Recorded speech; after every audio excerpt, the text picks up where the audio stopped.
Hey guys, and welcome back to the Everyday Home Repairers YouTube channel. In today's video, we're going to show you 5 reasons why you could have cold air coming out of your vents. Now, if you look at your thermostat and you see that the threshold is set for, say, 74, 73 degrees, and it's only 68 degrees and it's not climbing, and you feel cold air coming out of your vents, this is a very common thing that I see in the HVAC field, and I'm going to show you these simple ways that you can resolve this problem yourself and save a ton of money in doing so. So let's get into it. So one of the most common reasons why you will get cold air coming out of your vents is a dirty air filter. Believe it or not, this is one of the most common things that will happen. Now, what I'm about to show you is why the furnace will blow out cold air if you have a dirty air filter. Now, inside of your furnace box on the firewall, you will see a sensor that looks like this, and this is called the limit switch. Now, the purpose of the limit switch is to maintain a temperature threshold that is acceptable.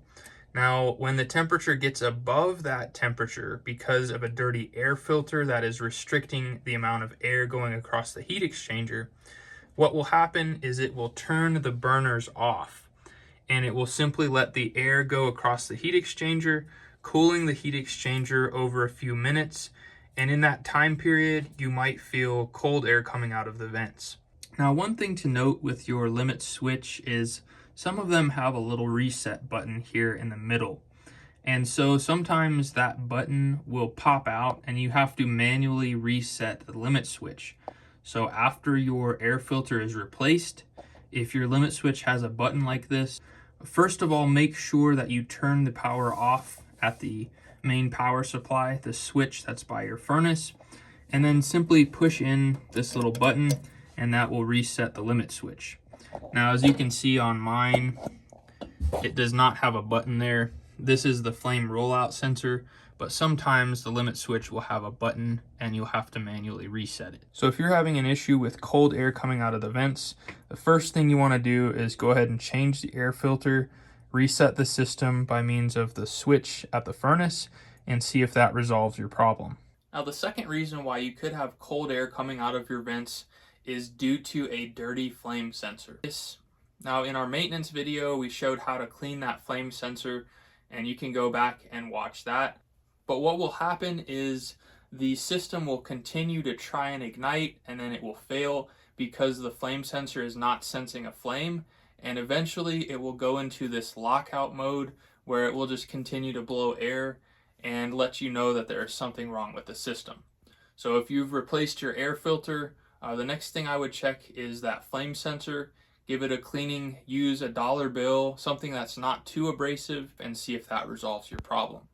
Now, number 3 is something that I see every now and again. Customers will forget that their system fan is set to on, and so the system in between cycles will blow cold air. And so all we have to do is turn this to auto instead of on.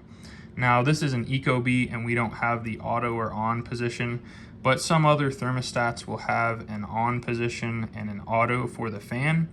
So we would simply take the fan hold feature and turn it off, and that should resolve our problem. Now, number 4 on our list is a failed or failing inducer fan motor. Now, the purpose of the inducer fan is to pull exhaust fumes out of the heat exchanger and out the exterior of your home.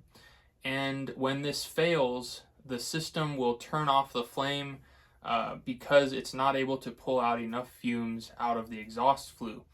And once it does this so many times, you'll get that same thing where cold air will be blowing out of the vents and your temperature will not be rising to the threshold you have it set to. Now, one thing you can do in an emergency situation where you need to get heat in your home and you can't replace the inducer motor immediately is you can rotate this inducer motor fan, and if it's a little bit stiff, sometimes you can free it up enough to where it will work for a few hours and get your temperature up until you can get it resolved.